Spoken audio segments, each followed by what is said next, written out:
I immediately ran into the first hurdle. Where do I start? It's one thing to present a project, and quite another to develop it in a way that everyone else can understand. It's the long road of transforming a pile of notes into something comprehensible. I decided then to start with the tribes, specifically with the one that would become the rulers of the world, the Taolyn. But first, there are two things I must establish. First, what a tribe is. The people of Kurin have grouped together over the millennia into large cultural units that encompass traditions, ancestors, and a common worldview.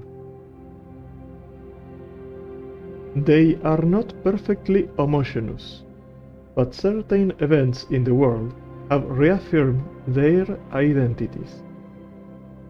The second is that the planet of Kurin is inhabited by an intelligent species of bipedal mammals capable of complex social structures. We'll call them what they refer to themselves, humans. Similar to another species of hominid apes we know. And while this humanity is similar to that of planet Earth, there are some slight differences, which become more pronounced as we travel eastward on the continent where Worn is set. But this is mostly what the inhabitants of Kurin look like, not so much the Taolyn. The seventh and most recent, the tribe in white. Among the tribes of Worn, the Taolyn displayed the most striking ethnic characteristics. For starters, their skin is white, not pink, white as chalk or marble, with dark veins tightly set against a thin skin.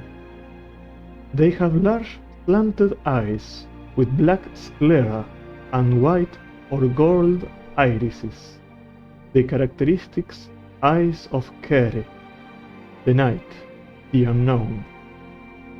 The strangeness doesn't end there. They all have sharp, predatory fangs, and many have black tongues, gums, and palates. Furthermore, these creatures' ears end in points, and they tend to develop hard, dark, and sharp nails. The order of the Babelins, archaeologists and anthropologists, say that the Taolyn have strayed too far from humanity on the Tree of Life, a fact that is evident because they are incapable of procreating with humans. Forewarned, I didn't want to include the traditional races, peoples and monsters of classic fantasy, not because I don't like them. From The Lord of the Rings to Dungeons and Dragons, I devour anything that features elves and dwarves. But in Worn, my desire is to distort some of those archetypes. Thus, the Taolyn appear as a kind of Byzantine elf vampires, with serious imperialist connotations. One of my inspirations for this was a video I can't find again even if I try. It talked about the archetype of white-haired characters in fantasy, like Geralt of Rivia from The Witcher, or the Targaryens in A Song of Ice and Fire. It called them your silver-haired aliens, and I feel that's exactly what I want to capture with the Taolyn. A people of strange beings, beautiful and terrible at the same time. The Taolyn, or Taomelumi, as they are known in the east, emerged in a land halfway between the Levant and the West, as the stories go. Their rise was meteoric. Centuries ago, they built an empire, the greatest of its era. They became leaders. Under their shadow, legions marched. Kings and warlords bowed before them. They took on 100 gods and ancestors, assimilated them, and eventually overthrew them, placing themselves on the pedestal. They became the richest tribe in the world and fed voraciously on the secret of dark sects, cultivating superhuman powers. The Taolyn's ambition and cruelty became legendary. There were no taboos they weren't willing to break. Their power, their knowledge, and their inhuman appearance earned them all kinds of labels: monsters, demons, or gods, and they reveled in it. But all empires must eventually fall, and so it was with the Empire in White, a story we'll get to. This is another magnificent archetype of the genre, the splendid decadent empire.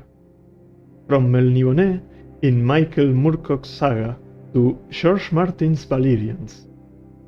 It's inscribed in the DNA of fantasy. The Taolyn were splendid philosophers, scientists, and sorcerers.